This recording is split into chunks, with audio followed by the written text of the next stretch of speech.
Por ejemplo, cállate y vamos a ver este full track de cómo le ha ido a los mexicanos en Río. Cuidado, cuidado, que no se ponen de acuerdo. Cuidado, cuidado.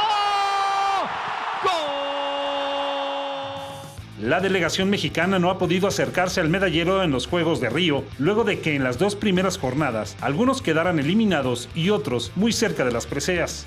El sábado, Daniel Corral, quien tenía una alta expectativa de medalla, no pudo avanzar a la siguiente ronda. En el caballo con arzones ocupó el lugar 47 y en las barras paralelas el número 25. Otros deportistas que se despidieron de la justa de verano fueron Luis Lemus de ciclismo, Yadira Silva y Marcos Madrid de tenis de mesa, Goretti Sumaya de tiro deportivo, Alejandra Teherán de esgrima y Lindolfo Delgado de boxeo. Los que sí tuvieron un mejor día fueron los remeros Kenia Lechuga y Juan Carlos Cabrera, que avanzaron a cuartos de final. Los tenistas Santiago González y Miguel Reyes Varela ganaron su primer partido ante los británicos Colin Fleming y Dominic Inglot, mientras que en la jornada dominical las mejores fueron Alejandra Zavala, quien obtuvo el cuarto lugar y con ello superó el lugar 18 que se agenció en Londres 2012. En tanto, el equipo femenil de tiro con arco, comandado por la medallista olímpica Aida Román, se quedó en los cuartos de final al caer ante China Taipei 5 puntos a 4.